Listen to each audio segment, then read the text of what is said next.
bil sem na 4 olimpijskih igrah in občutek na olimpijskih igrah je enkraten. Zdi se mi, da si bil eden prvih tudi v tem športu, ki je pol še malo ven stopil. S to glasbo mogoče, pa še s kako drugo subkulturo. Od 4 Američank bojo na štartu, ali pa Američanov, ne pa moških, da bojo šli vsi na glavo. Ne. A tudi Kanačani podobno. Takrat, ker rateš Brazilec, ne. Mi še vedno nimamo proge za smuk. Niti nimamo proge za trening.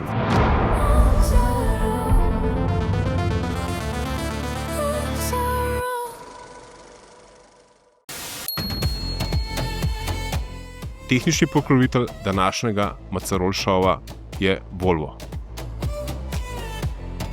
Hej, danes je bil moj gost Jure Košir, slovenska smučarska športna legenda.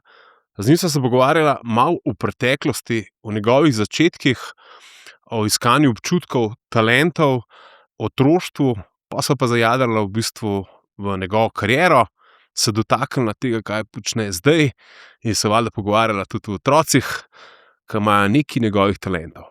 Tako da, uživi. Hvala, Jure Košir, slovenska legenda, da si vzel čas. En disclaimer, mi da so se 3-4krat v življenju srečala na raznih dogodkih, ki veliko se pa nikoli niso pogovarjala. Tako da se v bistvu relativno ne poznava. Jaz tebe precej dobro poznam, ker sem bil pač eden od tvojih velikih fanov. Ena anekdota je, da sem leta 1999 na tekmo, na kateri si v Kranjski Gori zmagal, hotel iti s skuterjem. In sem iz Ljubljane. To je bilo januar. Ja.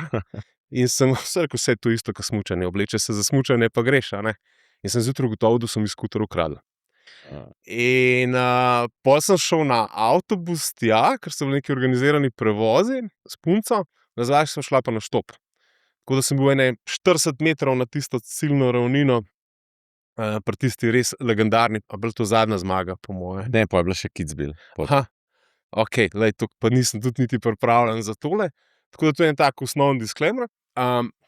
Se zahvaljujem za to, da si imel toliko volje, kljub temu, da so ti ukradli skuter, da si vseeno prišel na tekmo. In se mi je bilo nepozabno. No? Jaz nisem velikokrat hodil na tekme slovenskih športnikov, tako da moram reči, da je bila to ena redkih, tako da je to, bom rekel, res kar častno, malo za hec, malo za res. Zanimiva zgodba. Smučanje mi je pa bilo tako zelo, bom rekel, v zibko položeno. Veliko sem z očetom smučal, tudi imel sem malo želje, oziroma ena največjih otroških travm je bilo to, da nisem nikoli prav klubsko smučal, oziroma bil dan v ta pogon, ker je bila ena taka goreča želja. Celo tako goreča je bila, da sem se jaz zapisoval te rezultate. Svojo štoparco sem štopil, ki je štartal na televiziji, vmesen čas sem se zapisal na koncu rezultate, tako da je bila taka zanimiva zgodba. To je pa res pravi fan. Ja, ampak verjetno si odraščal oziroma si se rodil na nepravem koncu, verjetno je to razlog, ne? Ker da sem se jaz začel s smučanjem ukvarjati, se mi zdi, da poglavitni razlog je to, da sem živel v tistih krajih, kjer je bilo smučanje toliko globoko v samo družbo vključeno in da je bilo zelo enostaven začeti. Blizu, ne? Ja, in tudi finančno za starše je bilo zelo enostaven. Sem me pač dal v klub in je bilo vse poskrbljeno. Ne? Ja, sej to se mi zdi, a ne, sej tukaj v bistvu se štartala plot je, da najprej malo se pogovorijo o tej tvoji športni zgodbi, a ne. Sicer je 20 let nazaj od zaključka kariere, se mi zdi, da 2006 marca. In da se te generacije, sploh teh fantov, ki tole snemajo, sem jih vprašal in rekel, jaz sem 2004 letnik, tako da je on končal smučanje, tako da malo za to generacijo odpreva, malo smo pa tudi že mi vsi ta, bom rekel, spomin malo zgubili. Ampak prej štartava na tvojo kariero, če ne bi zdaj na začetku malo Lindsey Vonn pokomentirala, bi po moje ne bi bila aktualna. Ta njen comeback pri 41, kako se ga ti letos doživljal? Ko je to napovedala, sem bil nekoliko skeptičen, kako bo to izgledalo. Potem pa je to storila z eno res izjemno vrnitvijo in je pokazala, da v bistvu je natrenirana na polno. Ampak ona ima pač možnost, da je naredila tim okrog sebe vrhunskih strokovnjakov, da je res vložila ogromno treninga v to in danes tudi športna medicina, znanost je precej drugačna kot pred 30 leti in tudi omogoča recimo telesom, ki so 40 plus, ne, da so še zmeraj na vrhunski ravni, se vidimo Lebrona Jamesa. Ne. In ona ima vse resurse, da to lahko koristi. Seveda vemo, v zadnjem stoji Red Bull, ima ekipo vrhunsko. Axel Lund Svindal je bil njen trener, eden najboljših smučarjev vseh časov. In je prišla in naredila sceno, zmagala, bila druga in skratka ves čas v vrhu. Ampak glede na to, da Lindsay poznam od njenega 16. leta, no, in lahko rečem tudi, da smo prijatelji, je vedno v njeni karieri so se pojavljali res hudi padci. Ona, ki je padla hudo. Vedno je hudo padla, ne, in imela ogromen poškodb. Ne. In sem ves čas, ko sem gledal, je bilo super videti te zmage in te super nastope, ampak sem imel skozi feeling, da se pa lahko tudi kaj zgodi. Ne. Nažalost. Ker je Avstrijci temu rečejo, če nekdo velikrat, oziroma če hudo pade, da je to šturc pilot. Ne. In ona je šturc pilot, ne. Je imela res hude padce. Recimo Tina Maze ni imela nobenega hudega padca v karieri. Ne. In potem, ko se je to zgodilo, moram reči, da mi je bilo res kar hudo, no. Ker jaz sem to tekmo pač komentiral, sem tudi imel zvok od tiste kamere, kjer se je zgodil padec in slišati tiste krike je neugodno. Ne. Sej režija potem v ta prenos izključi ampak mi smo to slišali in vem tudi od trenerja, ki je bil prvi pri njej, kakšna je bila tista scena po tem padcu v Cortini. No. Niso jim mogli odpeti vezi, se pravi, imaš zlomljeno, kompliciran zlom noge in potem ti to smučko ne morejo sneti dol in se še tam navor dela. Ne.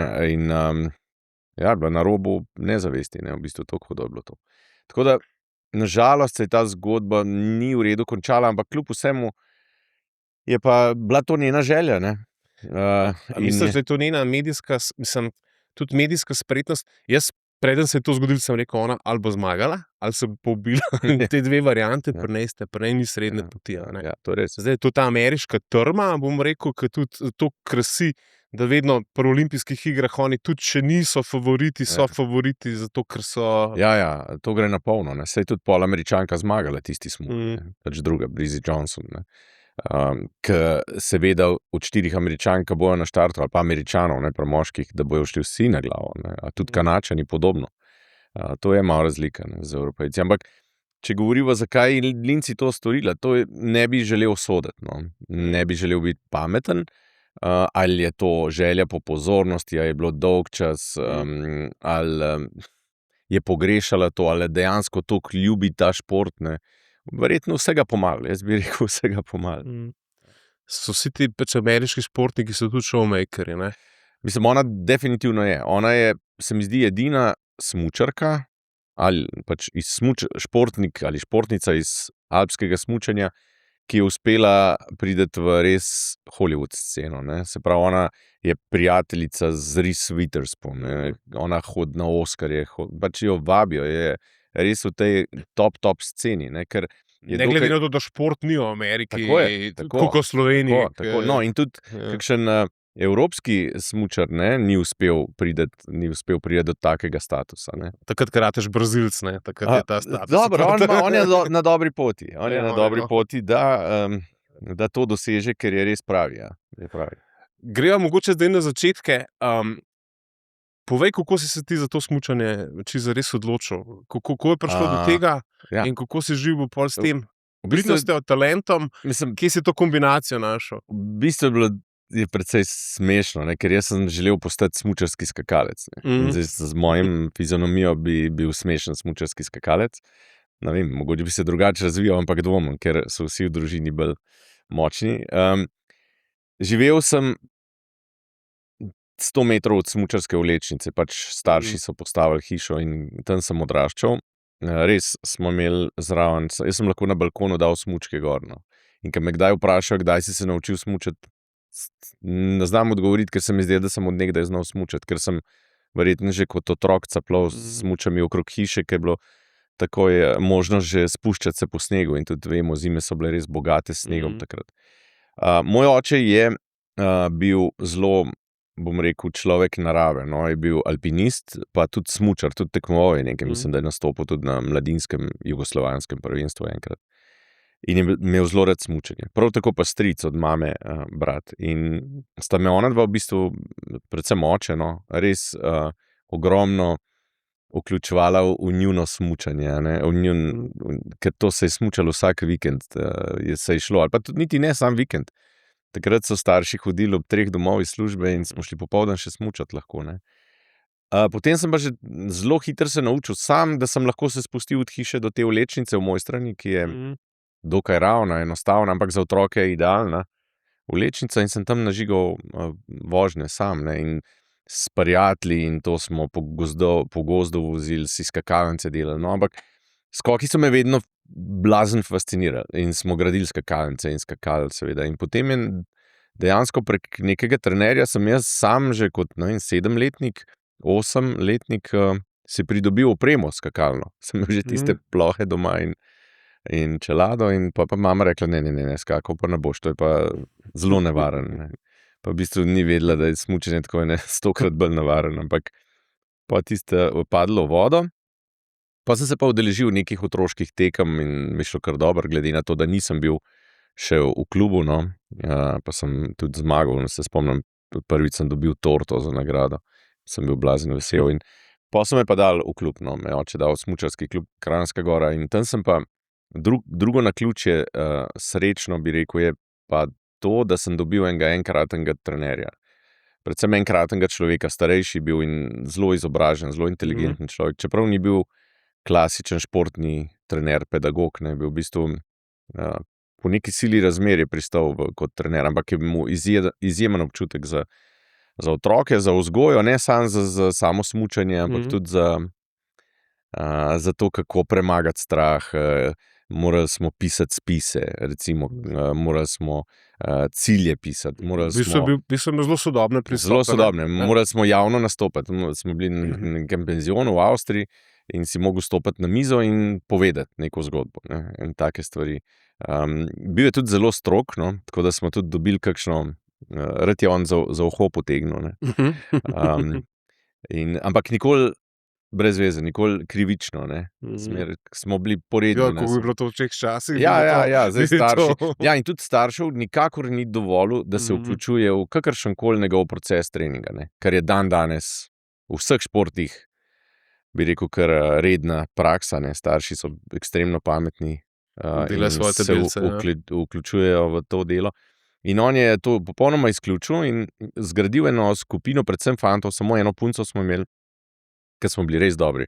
In smo te otroške tekme, se spomnim, prvič smo šli na tako resno tekmo na Golte, je bilo republiško prvenstvo, Cicibansko se je rekel takrat, no, in jaz sem tam zmagal, in to je bilo že nek pokazatelj, da pa vsi smo bili v bistvu zelo dobri, ta ekipa iz ASK Kranjska Gora, in super klapa smo bili. Smo bili poredni, no. Jaz sicer niti ne najbolj, ampak sem tudi par stvari ušpičil in zmer smo jih tudi kasirali, no, če je bilo.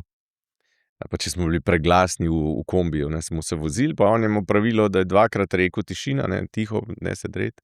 Tretjič je pa že vstal v kombi, pa smo se morali postaviti ob cesto, pa nam je dal eno brco. Zdaj pa iz te igre vse skupaj ratalo v bistvu biznis. Zdaj si dojel, pri katerih letih si dojel v bistvu, da je mogoče pa to neka poklicanost, da potem... To pa kar traja še, to ne gre čez noč, ne.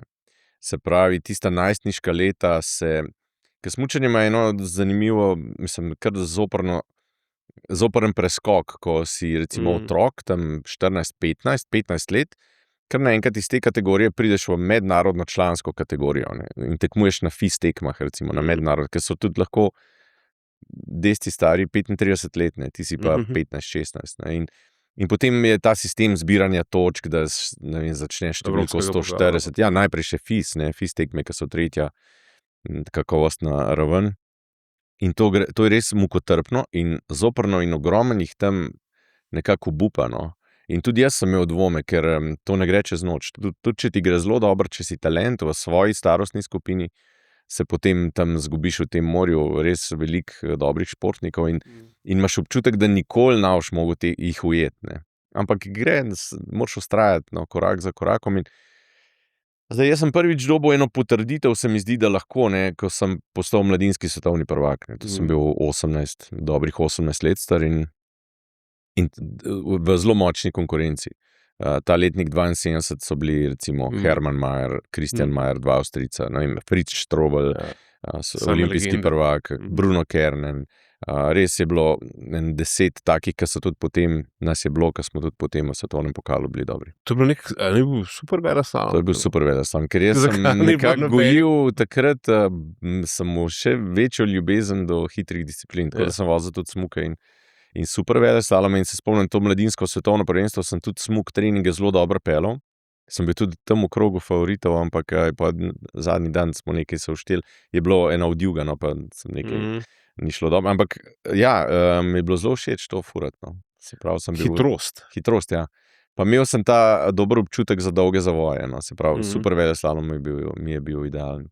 To je bilo za tiste čase, za našo reprezentanco, pa za našo smučanje v bistvu tako dosti unikum, a ni? Ja, je bil... Zdaj smo ratali te hitre discipline pri fantih, ne?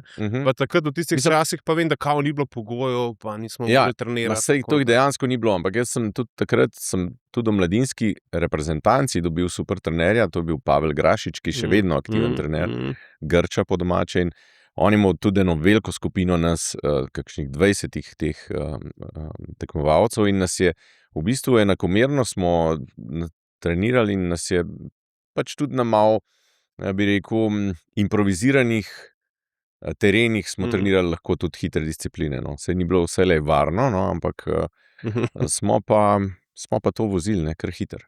Na kopah je bila neka leta, sem bil ene dvakrat. V bistvu saj smo imeli smuke, včasih so bili smuki, v mojih časih na Zatrniku, ker ni več smučišča, potem na Kobli je bil smuk.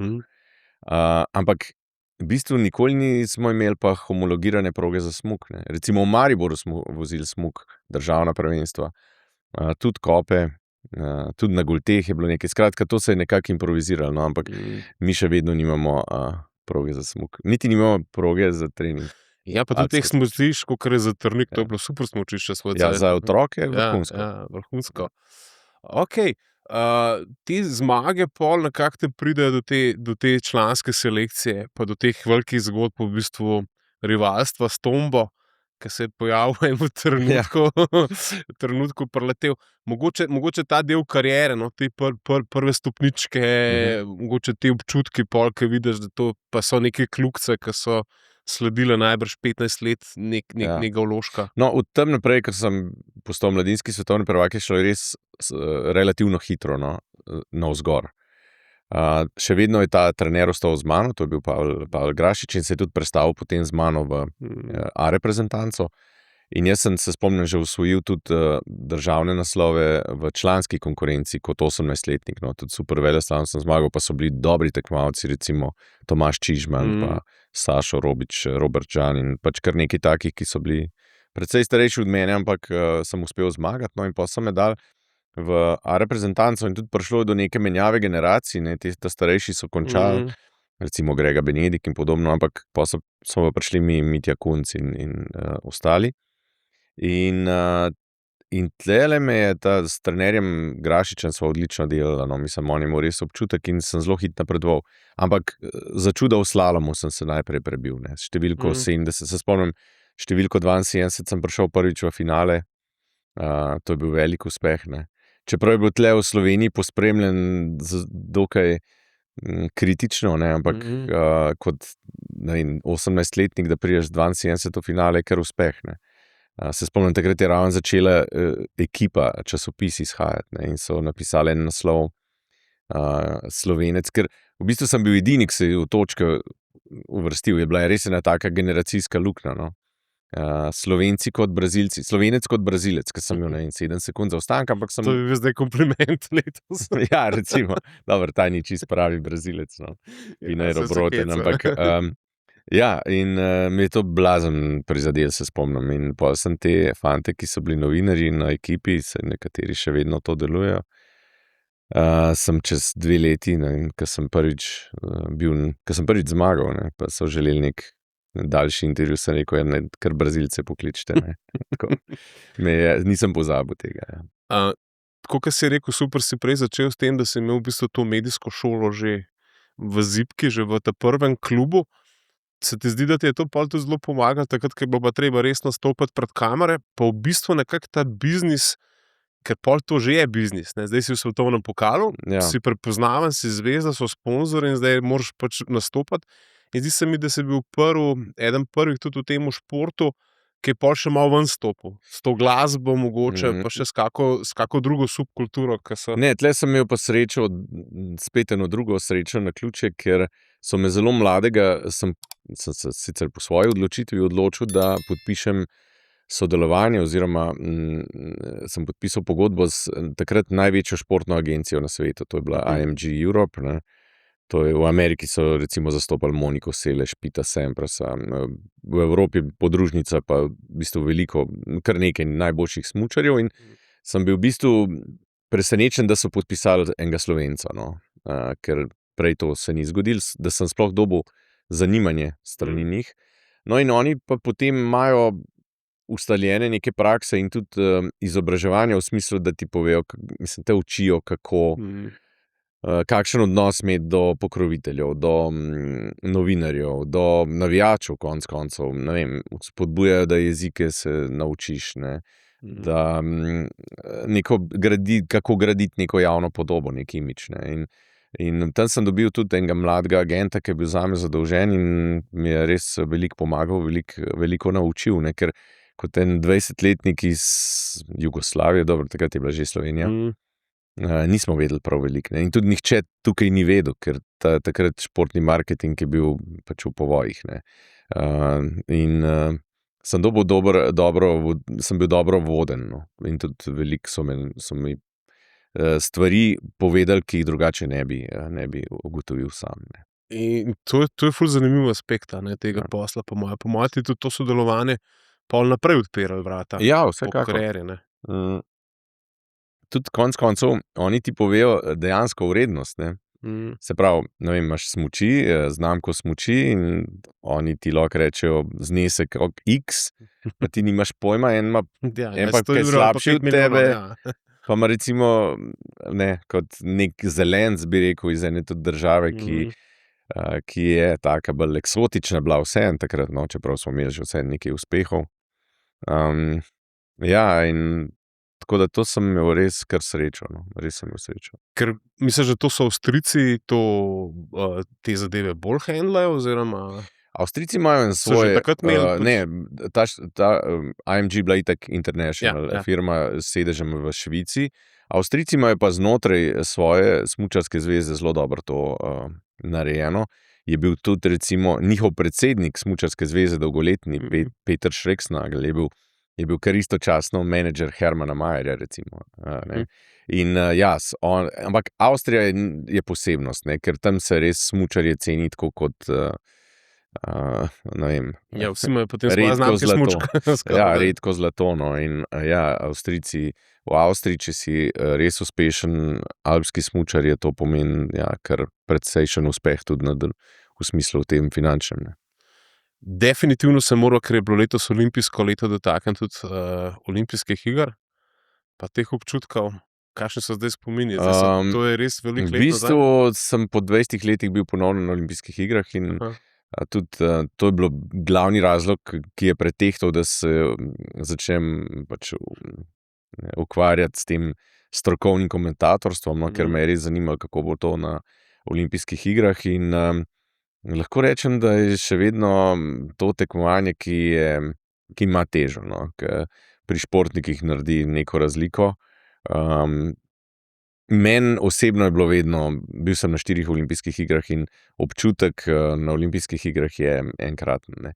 V smislu, je poseben, no. Veš, da je oči celega sveta so uprte v ta dogodek, vse se vrti okrog tega in tam, da uspeš nekaj narediti, je res drugače kot recimo na svetovnem pokalu ali pa na svetovnem prvenstvu. Pri tebi je bilo, kaj je to, bronasta medalja? Ja, bronasta je bila 94 Lillehammer, ja. Potem sem bil pa 5. še v Naganu, z eno smolo, ker recimo v Lillehammerju sem imel kar obilico sreče, no, da sem prišel zdaj. V Naganu sem imel pa kar nekaj smole, tako da se je to nekako izenačilo. Potem sem bil pa še 8. Salt Lake City na zadnjih svojih igrah. Jaz sem bil letos prvič v Livignu na olimpijskih igrah in je bilo ful lepo opazovati. Tam ste morali Američane, kako so borde mazali, pa pol testirali na takem naklonu, na sončni legi, zelo primerljivo postavljeni, kakor proga, kako grejo, a ne, kako mažejo dela. Za border cross disciplino, ja. verjetno. Ali za alpine paralel. Ne vem točno, No, za kaj so dela, ker jih nisem pač ne prepoznaš, veš, to je zdaj tam 20 ljudi, a ne. Pa sem videl te sinhrone smučarje, tudi kaj neka disciplina, ki tako smučajo. Ne, to so verjetno Posnetek imam. To si Kot videl. neki demonstratorji so bili, no. Ja. To pa ni olimpijska disciplina. Ni olimpijska Ne. disciplina. V glavnem imam posnetek. A nisi šel pa gledat freestyle ali Ne, šel sem snowboard ali pa... na snov, ta Big Air. Big Air sem šel No, gledat. to je pa kar za videti. Ja. Je za videti. Je za videti, je. Zato, ker je tako vse blizu, pa res vidiš, a ne. No, pa tudi kaj izvajajo, ne. Ja, To je ja, meni ja. zelo zanimivo, no. Tako da je bil tak poseben občutek, sem bil pa malo šokiran, ker da so olimpijske igre tako zelo business event ratale. V Livignu je bilo izjemno malo turistov, Ja, seveda. tako da sem imel po mojem najboljšo smuko v življenju, ker nikjer ni bilo menga. Ja. Par tekmovalcev po mino, tako da ob 2 popoldne si imel še rebrca, no. Ja. Ne, dejansko je biznis. Se tudi vidi, kateri partnerji so zraven, ne. Pač največje korporacije so pač zraven in je Pa tudi starši. za izvedbo je kar zahtevano, ne. Zdaj to verjetno v prihodnje, sploh za letne olimpijske igre, sploh ne vem, katera mesta bodo lahko sploh še organizirala to, ker to je res gromozanski projekt, ne. Ja, okej. Pol pa mislim, da 2006, a ne, si pa nehal. To je bil pri tebi, si se vdahnil ali se ti je zdelo, da V ti je bistvu- padlo neko novo breme življenja? Ne, v bistvu je bilo, sem kar nekako vedel, da bo, no, in se nisem ne vdahnil in ni bilo neke hude travme, no, sicer sem imel načrte za tisto sezono čisto drugačne, no, tudi takšne, da bom šel na olimpijske igre, ki so bile v Torinu tisto leto, ampak se pač ni šlo. Jaz sem imel 2-3 eno težjo poškodbo kolena, ker sem bil operiran in potem nekako nikoli nisem mogel se spraviti na tako formo, kot sem jo imel prej, ne. Malo tudi zaradi let, ne, konec koncev sem že tle 32, 33, 34 let. Različni razlogi, no, tudi konec koncev sprememba tehnike, mlajši tekmovalci so prišli gor na površje, no, in potem je pač se moraš odločiti, no, in jaz sem se res tako iz danes na jutri odločil, to je to. Tudi nisem niti sezone do konca odpeljal. In pa si v Kranjski Gori zaključil. Ja, ampak to je bilo dogodek. Ja, dogodek, ja. Party, zabava. Ker sem povabil pač prijatelje in smučarske legende, ki se pa potem ta dogodek prelevil v nek, bom rekel, poslovni dogodek kasneje in zelo uspešno. In je bilo Za temi zanimivo. koncerti pa za Tako temi je, dogodki v tako, Kranjski tako. Gori si stal pa v zadnjih letih, ne? Ja. Ja, in se pa definitivno življenje spremeni hitro, ne. Pač kar naenkrat nimaš več nekih obveznosti, ki so nujne, ne, se pravi, neke discipline v smislu, predvsem te telesne vadbe, ne, se pravi 2 treninga na dan, neke stretchingi, neke stvari, ki si jih mogel prej delati ves čas, kar naenkrat, zdaj pa ni več treba, ne. In Neki rutine ostane. ja, jaz prva 3 leta sem jih kar nekako odrezal, ne. Sem mogel spočiti malo, ja. Mislim, čisto naravno, ampak pa sem pa začel čutiti, da telo ni zadovoljno s tem, da Ja, je kar naenkrat taka sprememba, no, pa sem pa začel se ponovno športom ukvarjati, no, po 2-3 letih. Ampak predvsem se učiš življenja nekega običajnega državljana, ki prej enostavno ti ni treba enih stvari početi, no, je konec koncev vse, kar moraš narediti, je dobro nastopati, ne, v svojem športu, in potem so pa stvari, ki jih poznamo vsi, ne, kar naenkrat je treba skrbeti za druge stvari. ja. Pot te je tudi v poslovne vode odnesla, eno so te dogodki, povem, da so bile tudi neke trgovine, po moje. Ja. Jaz sem v nesrečo več projektov, nikoli se nisem močno oddaljeval od športa, no.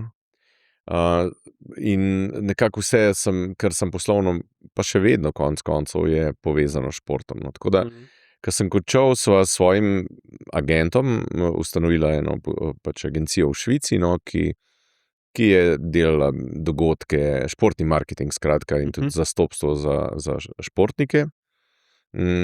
To je bilo kar zanimivo meni delati, no, in še vedno je konec koncev na nek način. Potem sem imel tudi nekaj takih svaljenih projektov, no, predvsem ta bom rekel, trgovinski retail biznis. Ni bil, pa smo bili 9 let v tem, ampak ravno v tistih, prve 3 leta je bilo odlično, potem je pa v tistih časih te krize, tam 2010, 2011, 2012, se tako razpolovil promet in je bila res kriza in konec koncev ni bilo. Je bil tudi nek luxury segment. Ja, in tudi težko je kot mali retail, smo imeli nekaj trgovin tekmovati s temi velikimi sistemi. Ne moreš, ne maržati na teh stvareh. Ja, ampak zanimivo ni bilo pa to nekaj uspešno. Ne. Ja, tako da kar nekaj, no, ampak se mi zdi zdaj, ko se v teh letih razmišljam za nazaj, takrat sem bil veliko bolj zaletav in se lotil veliko več stvari, no, ker zdajle sem malo bolj premišljen v zadevah. Ja, se pride ta poslovna modrost čez leta. Ja, pride starost. Pride starost. Jaz tudi pri sebi opažam, jaz sem se tudi enih poslov lotil, pa vedno sem bil malo prehiter na trgu, a veš, ko je 2-3 leta prej trg pravzaprav dojel potrebo, sem začel nekaj lomiti. Tako da zdaj se tudi čisto drugače. Zdaj probam tudi s temi podcasti, sem ta zadnji štartov. Se rekel, to je zdaj ful razvit trg, ful teh podcastov, ljudje to razumejo, tudi kakšni oglaševalci razumejo, ker tukaj sva malo podobno. Jaz sem se v bistvu tudi ukvarjal z managementom vplivnežev v svoj čas. Tako da poznam bom rekel, te zgodbe, no, tukaj v temu bazenu marketinga, temu tako reči. Zanimivo, še se nisem recimo vedel za to agencijo, pa se mi zdi, da tukaj se tudi pri našem športu, kako se ti zdi te nove generacije, a to obvladujejo drugače? Jaz mislim, da smo tukaj, kot prvo smo zelo limitirani v smislu, kam lahko seže. Če govorijo zdaj konkretno o športniku. Ne. Zdaj, če pogledava, zdaj bom zelo krut in neposreden. Če slovenski športnik ne uspe zgraditi kariere in razpoznavnosti v tujini, potem težko pričakuje, da bo nek milijonar. Težko. Se pravi, vsi vemo, kdo so športniki, ki imajo ime v tujini, ki jih poznamo, se jih lahko kar našteva, ampak jih ne bova. Ne. Če pa nekako skrčeno to delovanje oziroma ta razpoznavnost zgolj na Slovenijo, smo pa tako majhni, da je težko pričakovati neke res hude pogodbe. No. Pa se vemo, koliko je podjetij, ki so uspešna, kako tudi delijo predvsem podjetja, ki so v državni lasti, kako gre to, kako imamo tudi recimo nekaj podjetij, ki so v lasti tujih, pa kar dosti odrinjen šport, ne, so kar nekako prenehali podpirati šport. Tako da je težko. Ne. Zatorej slovenski športnik mora stremeti k temu, da naredi kariero international, mednarodno. Ja, te velike si omenil, ki jih ne bo omenjala, pa zdaj naštevala, kaj so naredili v finančnem smislu, ampak definitivno naši kolesarji, Luka Dončić. To je fenomenalno, no? Ampak oni niti ne razmišljajo v Sloveniji več, ne? Za njih je to svet, ne? Je globalno. Ne? To, kar je recimo, ravno sem bil v Ameriki, v Los Angelesu in sem gledal 2 tekmi od Luke pa od Anžeta Kopitarja, mislim, da imamo take ljudi tam, mislim, to je neverjetno. Ja, Kopitarja je bilo treba videti, ker je to njegova zadnja sezona. Poglavitni razlog. Res, super, lepo. Tudi Dončića, to sem tudi rekel, enkrat je treba to živo pogledati. Jaz sem užival, jaz sem bil navdušen. Mislim, in ko vidiš, da kako ga imajo radi, ne, in koliko so ponosni, da je tam, in kakšen vpliv ima na celotno dogajanje, na sami tekmi, pa tudi izven nje. Pač to je debata v njim ves čas in v medijih je prisoten in pač vsak ga v tistem večmilijonskem mestu, vsak ve, kdo je Luka Dončić. Dobro, za Slovenijo niti ne veš, ampak za Dončića pa je. Raven to sem hotel. Kakšen se ti pa zdi odnos države do športnikov, do teh olimpijcev? Lansko leto sem nekaj bleknil in me je bilo blazno, se je dvignil prah. Ste ambasadorji, ne? Mislim, se lahko povem, kako.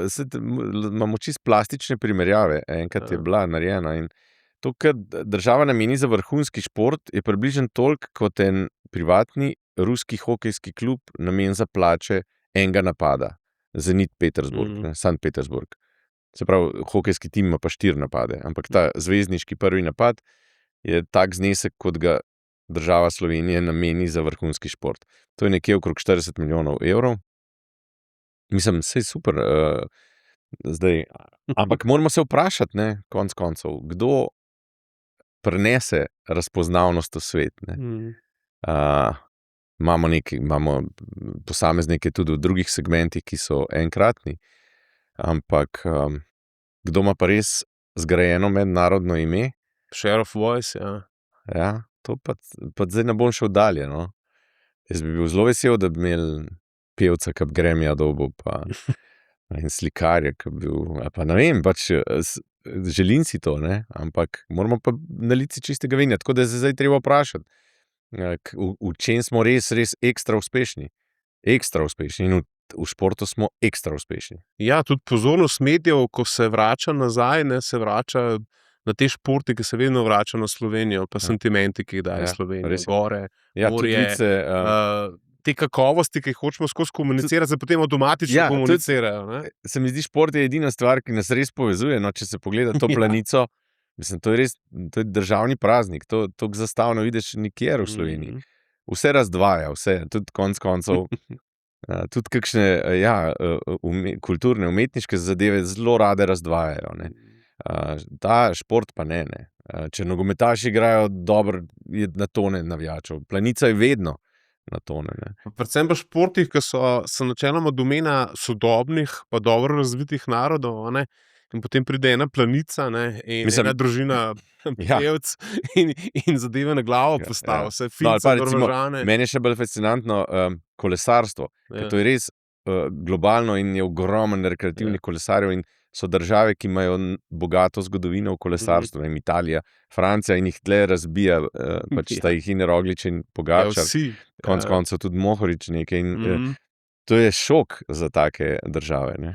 Kako si pa ti razlagaš v bistvu ta preboj v kolesarstvu v bistvu iz take anonimnosti, da jim reče, je bil kak Hauptmann, pa se je bilo kup enih, je bilo v preteklosti nekih športnikov, ampak to je bilo tako, 20. mesto pa je bil rezultat, ne, zdaj pa to kar naenkrat dominanca in to zdaj bomo rekli v dveh že zadnjih skoraj 8-9 let se mi zdi, da je to skozi. Mislim, da je prišel Roglič gor, kaj je začel, ne, je bil prvi takaj razbil sceno, ne.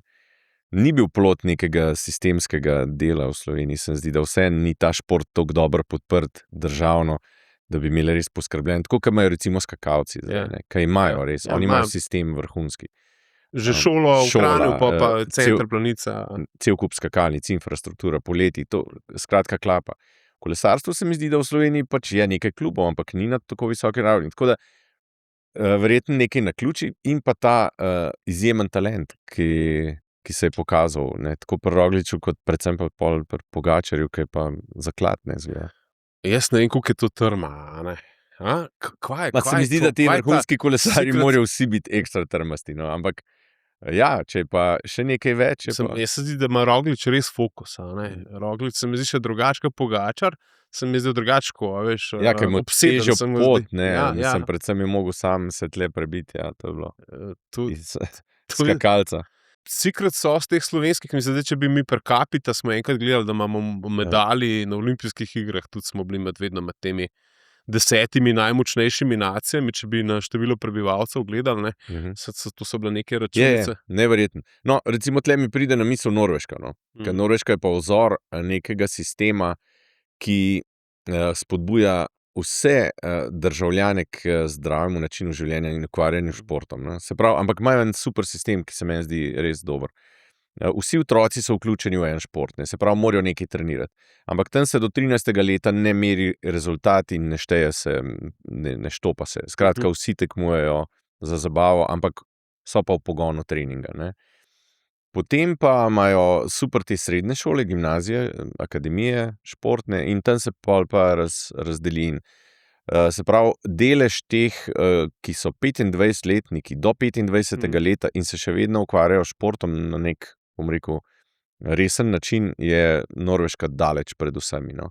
Ker tle, se mi zdi, pri nam jih veliko tudi odpade tle nekje v Malo pregori najstniških tudi, letih, ja. Ker se mogoče prehiter začne, že pretekmovalno, ne, preostro tekmovati. In na Norveškem je pač to logično, da se boš ukvarjal z enim športom. No. In verjetno je tudi vpliv potem na družbo zelo dober. No. Mene ta v bistvu tudi vzgoja malo zanima, čistko se malo za hobi vsake toliko časa kako prebijem v eter, a ne. In se mi zdi, da bi mogli imeti otroci to higieno, redne dnevne telovadbe v bistvu v okviru šolskega programa. To 1 uro na teden bi mogli imeti, Absolutno se ker strinjam. to je tako kot zobje, jaz Res je. pravim. Ne. Ko to enkrat osvojiš za celo življenje, boš tudi popoldne po službi šel, pa boš 1 uro hodil, ali pa kolesaril, ali pa boš šel v službo pa nazaj s kolesom. Sploh pa v teh časih zdaj, ko so, vemo, telefoni, računalniki, ker otroci niso več zunaj. 1 uro fizike, pa tudi če je ravsanje ali pa jaz judo. sem absolutno za to. Vsekakor podpiram to. Ker se mi zdi, da tudi te možgani, ne, po moje drugače delajo.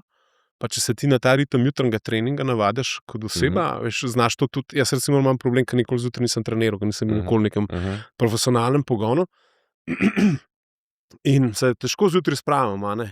Ker sem pol zmatran, a veš, ker telo ni navajen, da bi zdaj zjutraj in bo pa zdaj 2 ure nekaj delal, ne, pol sem več čas zjutraj treniram, sem cel dan malo hina, ne. Moram pojeti neko energijsko pijačo, da se pol funkcionalnost spravim. Okej, a misliš, da bomo še, saj sva kar pri športu, ker se mi zdi, da tukaj sva se, a misliš, da bomo uspeli mi te nove generacije na ta način, kakor se svet spreminja, v bistvu ohranjati pa gor spravljati, tudi v smučanju? Meni se zdi, jaz ne vidim tega, ti tukaj mogoče več vidiš, meni, da si bil tudi neki smučarsko zvezo, neki Ne, si bil probaval. sem neprofesionalno funkcijo sem imel, volontersko, predsednik zbora za alpsko smučanje. Pa sem želel uvesti ene spremembe, da bi se lažje ukvarjali s smučanjem, mladi, otroci, no. Pa sem bil nekako preglasovan, ker je cel kup interesov tle, tako klubov različnih, kot staršev konec koncev in tudi sistem glasovanja oziroma sprejemanja odločitev je še vedno dokaj zastarel na tej smučarski zvezi, tako da nisem direktno vključen v odločitve. Je pa dejstvo, da ima alpsko smučanje v Sloveniji precejšnje težave, no. In da je ena gromozanska luknja, ki se je pojavila zdaj za temi, bom rekel, uspešnimi tekmovalci, ki so nekateri že odšli, nekateri so v odhajanju, govorimo in tako pri ženskah kot pri moških, in je vzata ena generacijska luknja, ki se ji ne bo mogoče izogniti, ampak bistveno je pa, da se postavi sistem, ki bi omogočal novim rodovom, da bi postali uspešni.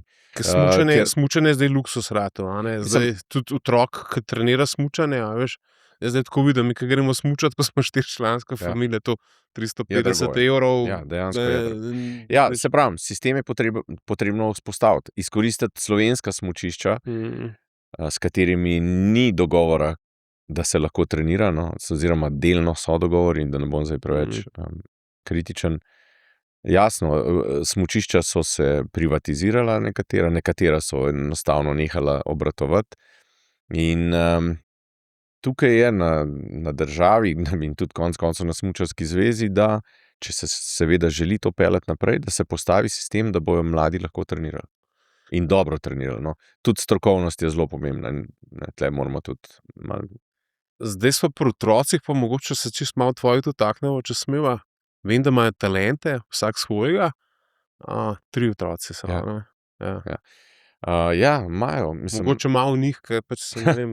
Veš, to je tako, nisem očetje, jaz zelo rad v svojega. Ja, vsi so se ukvarjali s športom, punci sta trenirali umetnostno drsanje, sin pa košarko in vsi so kazali kar precejšen talent, ampak vsi so nekako nehali in zajadrali v umetnost. Tako da so čisto vsi v umetnosti. Starejša študira ples, ta srednja je v petju, sin je pa igra klavir in je zdaj in je v bistvu naredil sprejemne izpite na Kraljevem konzervatoriju v Veliki Britaniji, tako da je resen pianist, no.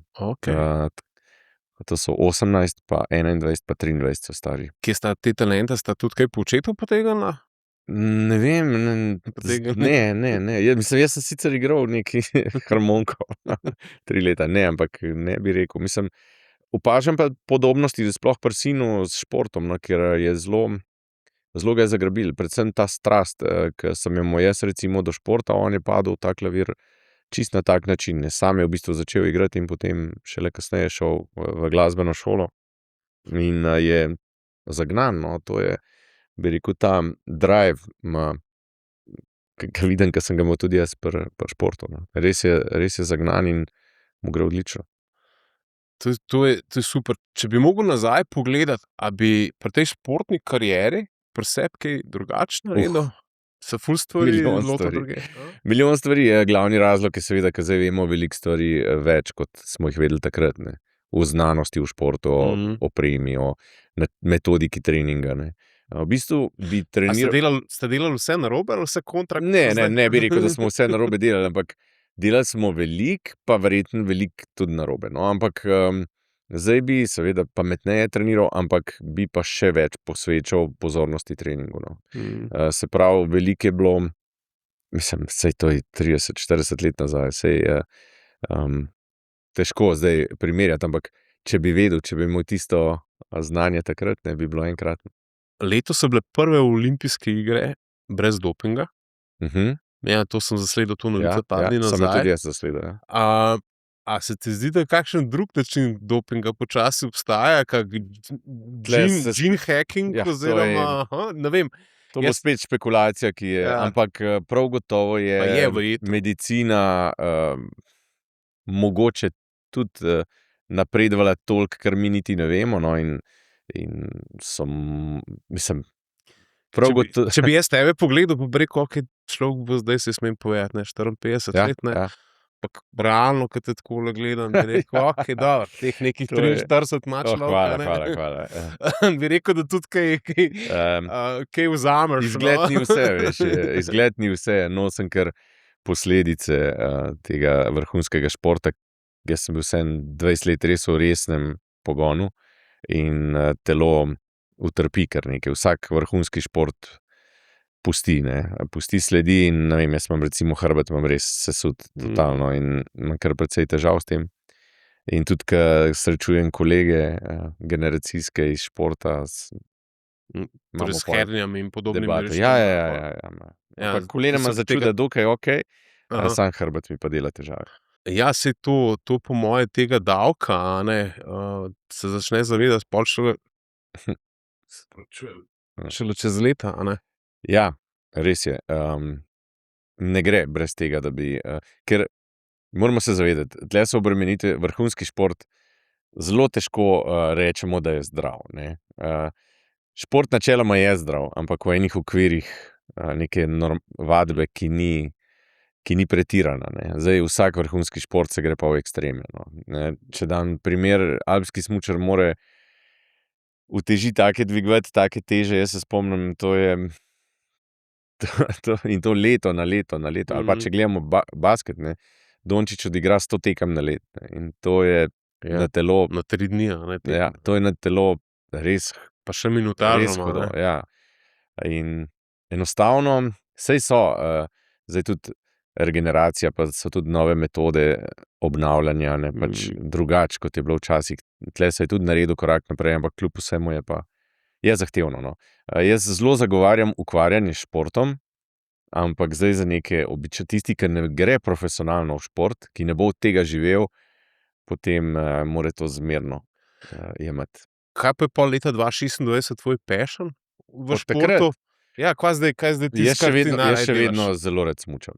To Aha. sem po moje, tule bi jih lahko, na prste ene roke naštel, od teh frendov mojih smučarskih, kdo še tokrat smuča, no. A res? Tako da smučam veliko še, ja, ali s prijatelji ali z družino, ali veliko imam tudi poslovnih obveznosti na snegu. In sem vedno vesel, ko grem smučat. No, sicer so zdaj tudi druge oblike smučanja, recimo zelo me je navdušil ta, smučanje izven terenov po Cevcu. Tudi turno imam namen, sem že včasih, pa zdaj ponovno in, grem pa tudi rad, če je lepo zrihtana proga, mislim, zapeljati, in se spominja, tako kot sem včasih lahko za vojno naredil. Pa se ti zgodi, da tako, ko bi videl progo s količki, da bi te zamikali. Ja, pa vse grem kdaj. Greš. Vse grem, samo na drugačen način. Neverjetno je, Zdaj smučka delajo. kako se odmika, ne, kar si znal včasih. No. Ja. Predvsem govorim o kakšnih ekstremnih nagibih pa obremenitvah. No. Mm. Glava še vedno misli, da to boš lahko zapeljal, pa ne gre. Ampak ja, se pa še zmeraj zapeljem. Jaz sem imel tudi eno tako kar veliko pavzo pri smučanju, pa sem imel tako občutek, da res dobro smučam. Pa 10 let nisem bil na dilah, ker sem prišel nazaj na dile in Je tako bilo čudno, ja. drugi pancer in drugo to Mhm. sem se kar zjokal, kaj pa je zdaj to, Ja, a ne. ja, ja. Ker če imaš nekaj res rad, a ne, pa pol ugotoviš, da telo pač to ne. Mhm. Mi smo imeli tudi, mislim, da smo z začetkom tudi imeli tako ziher vsak let 30 Ja, plus lepo. smučarija, a ne. lepo.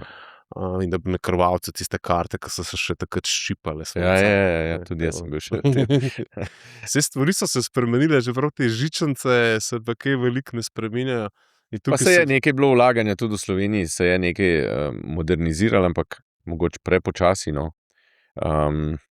Ja, ker imamo vse kar nekaj lepih prog, imamo nekaj lepih smučišč, ampak jih je treba še zrihtati. No. Zdaj v biznisu, to je vloga, kako jo furaš? Kot trener ekipe, ljudi, Ne, ki so ne, okoli ne, ne. tebe? Trener se nisem bil nikoli. Samostojno tako. V Ja, biznisu. Ja, v biznisu. V biznisu Kako sem se si prenese dal, tega v biznisu sem si dal nekako je želja, da nikoli ne bi mi bilo treba se ukvarjati s tem human managementom, se pravi upravljanje zaposlenih. No. Ker sem bil 10 let v tem, pa sem videl, da nisem dober v tem. V bistvu bi lahko rekel, da so me znali tudi okrog prinesti v smislu in sem bil premalo oster v tem. Pač tak značaj se mi zdi in sem zdaj kar sam svoj, z nekaj, bom rekel, partnerji, ki pa že dolgo delam s tem. Tukaj so se kar malo podobno. Jaz Ja, sem tudi s tem ja. human resource, to je bila najbolj težaven, bom rekel, najbolj zahteven del posla je v bistvu upravljanje sredstev, ampak se po moje čez leti tudi to naučimo. Verjetno bi se, ampak se mi zdi, zaenkrat sem kar zadovoljen, tako zdaj funkcionira vse skupaj. Jaz sem tudi bil najbolj srečen, ker mi ni bilo treba biti več za ljudi odgovoren, da sem samostojna, pa pač neki par zunanjih sodelavcev, ki so samo odgovorni sami zase in pol to kar funkcionira. V teh ekipah, ki moraš biti pa v bistvu pol še pedagog in psihiater Ja, pa biti oster, ne. prijatelj in neprijatelj. Se pa kar zgubiš, ne, tako to so te izzivi tega posla. Hej, ta podcast poganjajo lajki, šeri, pač pa vaši komentarji, še najbolj pa šeri pa lajki na teh platformah, audio platformah, a ne, Spotifyju, Apple podcastu. Tako da zahvaljujem se za oceno in spremljaj naprej. Enkrat sem te videl enemu Alpine avtomobilu, se mi zdi. Te hitrost, pa hitri avti, te to zgrabi. Ne, ampak ne pa tako, da bi obseden, ne, s tem. Ne, da bi obseden. Imel sem možnost kar nekaj teh avtomobilov preizkusiti, ampak da pa zdaj si želel to imeti, pa nimam take strasti. No. In tudi konec koncev mislim, da smo vsi spremenili malo navade vožnje, se mi zdi, da smo bolj kulturni, da tudi ne vozimo tako hitro. No. Vsaj zdi se mi. In avtomobili ne moram reči, da so ravno blazna strast moja, no. Niso. Ja, se za tega, ker to, veliko teh športnikov pol, jaz vidim tudi Rosija, zdaj še Aurelija voz, pa še vse Ne, ostalo, Rossi no. voz odlično, GT prvenstvo z BMW-jem, Ja, odlično ja. voz. Ravno zadnjič sem ujel bil mislim, da tretji, neka vzdržljivost na te GT varianta. Je dober. Kako je ta zgodba z glasbo? Tukaj se moram vračati, to je bilo tako neki, ne vem, ti vem, da si bil oboževal rap. Ja, to je bilo spet eno naključje, ne, vse življenje so naključja precej, no, in ne, nisem rap poslušal, v bistvu sem z mojim najboljšim prijateljem, tako smučarskim, kot tudi potem kasneje, Matejem Jovanom poslušala elektronko, to je bilo v tistih poznih 80-ih, začetku 90-ih. In pa smo bili eno poletje skupaj z Američani v Novi Zelandiji, en mesec na treningu in smo imeli še kasete in smo si menjali kasete, smo imeli radio sabo stereo, pa smo si menjali in so oni prevlekli, takrat se spomnim NWA, pa Public Enemy, pa Ghetto Boys in ta explicit rap, se pravi, res ta hardcore gangster rap. No. In so mi do tisto poslušali, kakšno besedilo. In to je čisto noro. In je čisto jasno fascinirali, in potem sva šla pa čisto na polno v to. In smo vinilke zbirali in poslušali to. To so bili res, po mojem, smo bili eni prvih v Sloveniji na tem. In potem je pa Igor Ebergant, ki je bil takrat športni novinar, njemu smo tudi pustili, da je prišel v sobo, kdaj ne, ker drugače nismo vsakmu pustili, da je prišel v sobo hotelsko. In je z Matejem videl, ko sem bila z Matejem v sobi, da ima cel kup enih CD-jev, pa tak radio sva s sabo vlekla, beatbox, in je rekel, kaj pa videl to poslušam. Pa sem videl prav zagnano njemu razlagala o tem, ne, in on se je to zapomnil. In potem je bilo za posnet v bistvu reklamni spot, en teaser za Podarim dobim, ker takrat še akcija potekala. In je rekel, dajte vidva nekaj napisati, pa tako en komad, pa bomo to posneli, ne. In mi dva se usedeva, tam piševa besedilo, nekaj v smučanju in na ta sample od Tracy Chapman, Fast Car, in tako je ratal zelo hiter je ratal ta včasih smučen hit, ki še danes tle grem po ulici, pa mi kdo za mano, včasih smučen hit, Lega Košir, včasih smučen, in mi smešen dodaske, ker se spomnim, ko je to nastalo, ne, s kakšno naključje. In pol je šlo pa od tle naprej, no, pa se seveda, jaz sem bil tle del skupine, tle je bil še Klemen, Pižama je bil, Boštjan Gorenc. Kar nekaj jih je bilo zraven, ker smo imeli nek tak community in smo to ustvarjali. Jaz, ko je bil čas, ne, pa se je bilo lušten, kakšen besedila pisati, pa iti v studio, pa nekaj tam izvajati, ampak nikoli pa jaz nisem to jemal kot neko resno zadevo. Nikoli. Klemna smo pa izfurali, no, Klemen je potem Trnov style izdal. In to je čisto druga zgodba. No. Mi smo pa predvsem se zabavali. Ja, to so ful zanimive zgodbe, kako se ti je tako življenje, ti je kar pisano, ti je vrgal. Ja, to in kaj bi bilo, kje bi se ti videl, če bi rekel, ajde, smučanje šlo mi mene, koliko pa drugače. Kje bi še ti nek svoj talent videl? Jaz sem bil zelo po eni strani v umetnosti, se mi zdi, ker star oče je bil slikar, mama je tudi bila, kot slavist je bila, pa tudi umetnost in zgodovinar, in me je zelo ta umetnost. In sem ful rad risal, no, tudi s starim očetom sem veliko skupaj slikal in risal. Vedno sem rad bral, no, ne vedno. Mama me je kot malega drajsala, da sem moral brati, potem sem pa to vzljubil, no, in sem res veliko bral, no, in tudi nikoli nisem kart igral, ker v smučarskih ekipah se je igrali veliko kart. Tarok se je igral, jaz nisem se nikoli naučil taroka. In sem vlekel s sabo knjige, no, se zdaj malo nerd zveni, ampak dejansko sem še vedno zagovarjan, da knjiga ti res lahko ogromno da, no, ena dobra knjiga, in sem veliko prebral, še vedno rad berem. Klasiko čist, knjiga, ne na Kindlu in to. Ne na elektronskih napravah. Ja, se fizika, ne, jaz pravim, da to neke vrste sodobna meditacija je branje, ne. Ja, in se mi zdi, da bi zajadral po moje od te, vedno so bili tudi bližji te družboslovni predmeti. Ne vem, mislim, Bog ve, res, pojma nimam, kako, kje bi živel, kaj, ne vem. Ker to življenje je zanimivo, ne? Ja, je zanimivo, ampak jaz sem hvaležen, ker z teh krajev, tam, ker sem jaz odraščal, nekako težko prijeti res nekaj, ne težko, ampak je posebno. A ni moj strana imela nekako največ Olimpijcev. Olimpijcev je imela največ. Ja, Črna na Koroškem je tudi kar visoko. Tudi, ja, ampak, kot vas na svetu. Ogromno jih je imel. Ja, mislim, sej lepo, krasna narava, prima tam, ampak je pa limitirano tudi, ne, se tudi v smislu športa. Jaz, tudi če bi hotel, ne vem, nogomet igrati ali pa košarko, je bilo veliko slabše poskrbljen za razvoj enega mladega, kot pa recimo za smučanje ali pa za smučarske skoke ali pa za tek, recimo, ne. Ampak zdaj so še vedno smučarji z Mojstrane, ki so v mladinskih selekcijah? Mislim, da je nekaj posameznikov, govorim zdaj bolj ta območje, celo občina Kranjska Gora, no. Ja, nekaj jih je, ampak ni pa to masovno, no, ni masovno. Kaj se ti zdi, da mora ta mlada generacija otrok v bistvu, zdaj v tem starem sistemu Jugoslavije je bil kar sistem, bil kar poskrbljen, se mi zdaj, za ta športen pogon, ne? To je tista prednost tistega sistema bil, da se je to tako na pjedestal.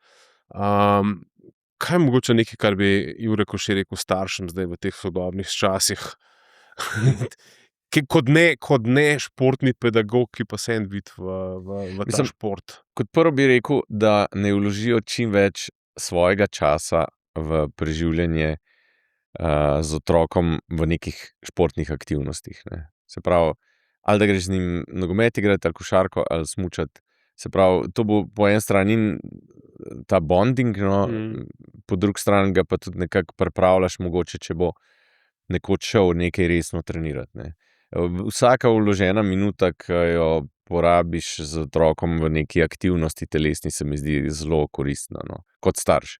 Potem kot drugo je po moje treba prepoznati, do česa goji otrok strast, ne, ker kaj ga navduši. Ne. Zdaj, ne moreš mu kar določiti, ti boš pa zdaj namizni tenis. In ga ne moreš prisiliti v to, da bo imel res en blazen zagon. Moraš nekako videti, kam ga vleče. No. In konec koncev tudi, nažalost smo limitirani tudi geografsko. No.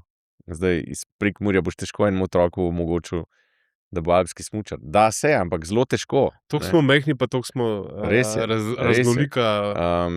Skratka, ampak predvsem bi rekel, ne biti agresiven, ne siliti, opazovati otroka, kaj ga veseli. Zdaj, konec koncev se tudi, če ga ne veseli nek resen šport, treniranje je pa neka vadba, ki jo lahko delaš vsak amatersko, že to je koristno. No. Pri mojih otrocih je bilo tudi isto, vsi so mogli imeti vedno en šport. Vsi so ga imeli zelo radi, dva sta košarko igrala, tako je sin. Eden je bil celo tako dober, ampak je pol vmes korona prišla. Ja. In si predstavljaš, nekdo, ki je vsak dan v pogonu, pa že za hop se igra, tudi za člane, tako je bil tako kar dober v svoji generaciji. Pa ta korona prišla, pa se je nekaj kil dobil in je šel na državno prvenstvo 3x3 v Piran in si je pač orang gležen pofavljal, tako da po nekaj časa ni mogel nič delati. In takrat, ko bi mogel kaj tako iti, so že tudi v tujino hodili, ne, pa na te koledže, pa tako naprej ameriške, pač polno nehal to zadevo furati. Ja, sej jasno, to je treba tudi precej sreče imeti, no, s temi poškodbami in naključje, tako kot sem rekel, spet. To najmlajši pa zdaj malo tenis igra. Pa ga tudi, če smo ga dali v ta klub, da nima nobenih ambicij kot klub. Pa sej, jaz mislim, da ne smemo sploh prezgodaj razmišljati sploh. Zdaj vidim, da se mi zdi, starši prehitro začnejo razmišljati predaleč naprej. Ne.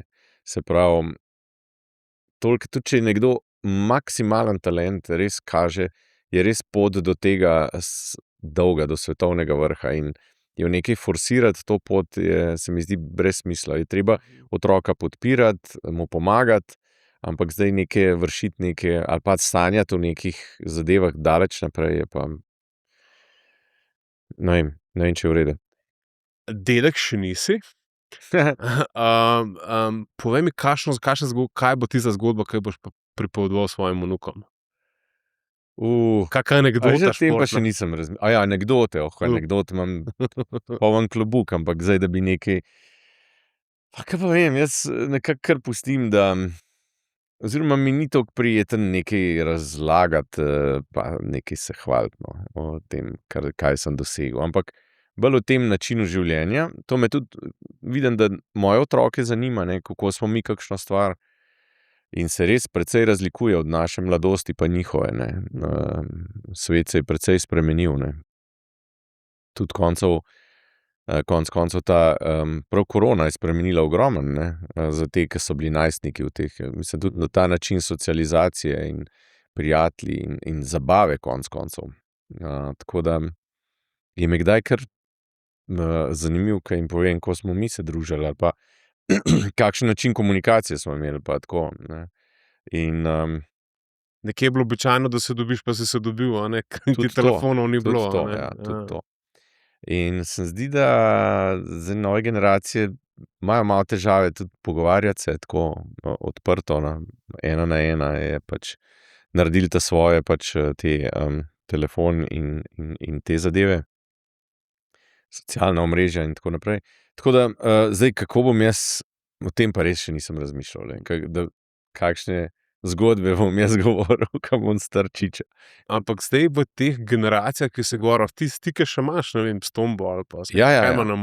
tako. Imam. Mi se videvamo na različnih, predvsem športnih prireditvah, no, s Tombo celo kdaj kaj več iz tega. Bil sem tudi pri njemu na Sardiniji, ki ima on poletja preživlja na Sardiniji, ima eno lepo Krasno. hišo tam. Ja. Krasno. In smatram res kar dost teh, s katerimi sem se boril včasih za dobre prijatelje. No. Zelo blizu sem bil recimo tudi z Norožanisi, bil tudi recimo en od njih, Fin Kristjan Jage, ki je žal pokojni, je bil tudi na moji poroki. Skratka, Omot, Šus, to so bili res trdi tekmeci, res fajterji, ki jih je bilo težko premagati, ampak ko je bilo pa tekme konc, pa krasni ljudje, no, tako zelo korektni. No. Te Skandinavci imam zelo dobre izkušnje. Tudi nekaj Avstrijcev, no, čeprav kdo ne bi, tako suma sumarum ne bi glih rekel, da če bi moral na samotni otok, ne bi glih avstrijske reprezentance s sabo vzel. Ne, ampak nekaj posameznikov je pa bilo super in smo tudi še vedno prijatelji. Ful zanimive zgodbe. Ful hvala za tole. Mislim, da so tako odprla se eno plast Jureta, ki nismo videli, niso bila dolga. Pa želel sem si bolj tak jedrnat pogovor. Malo se ti mudi, si rekel, jaz malo ful eni stvari. Ja, opravki. Hvala za tole. Nikaj, z veseljem. Kaj pa počnejo ti ljudje? Različno. Se lahko nadaljujemo. Ja, lahko. Ja. Recimo, Šus je prodal svoje ime za to blagovno znamko. Ja. Poznaš verjetno Šus. Ja, valjda. In je kupil neko posestvo na enem otoku in je čist na off, nekaj jadra, eno jadrnico ima. Šetin Ondro Omot je izjemen public speaker, ne, oziroma govorec, in to dela za velika podjetja, tudi za UNICEF. In predstavlja svojo zgodbo, ki v bistvu izhaja iz izjemno revne družine, no, ki je bilo zelo težko jim, predvsem za športo. In sem bil tudi na njegovem tem predavanju in je bil, enkrat ne bil. Tako da, Tomba pa... Je pa kralj. Kralj. Tomba ima hod okrog, malo dogodki, kakšnega vabijo, pač appearance money. Drugače pa itak on izhaja iz, rekel, zelo premožne družine, tako da imajo to že zelo pošlihtanja. Se to čistko, veš, noben ne govori kaj v bistvu ti ljudje počnejo, zgubijo se, ne, z našega radarja, veš, in me je bilo... Ja, eni bolj, eni manj, smo vedeli, eni namerno, eni se namerno zgubijo, ne. Recimo, eni se namerno, eni pa ne, eni so pač še kar nekako vključeni, ne. Zanimivo. Ja. Ok, se to je včasih dobro, veš, pri nas, že mi, da so že šla preveč v ta intervju, veš, preveč in posle najboljši pogovori se pred kamero, pa za kamero. To drži, absolutno. To je absolutno. Drži. Okay. Hvala. Cool. Hej, ful sem ponosen, da je Volvo tehnični sponzor tega podcasta. Da je mogoče, da tole snemam v tej kakovosti in da se postavil tudi za moje vrednote, ki pa so, valjda, v avtomobilskem svetu varnost pa trajnost. In Volvo je tukaj, po moje, svetovni prvak. Tako da, če si v nakupnem procesu, če razmišljaš o nakupu vozila, prijav se spodaj v opisu bo link do testnih voženj z novimi Volvo modeli. Hvala. Izkoristite vrhunsko priložnost za nakup bogato opremljenih vozil Volvo serije XC po izjemnih cenah, ki vključujejo 3 leta garancije in 3 leta vzdrževanja. Količina vozil je omejena. Več na volvocars.si.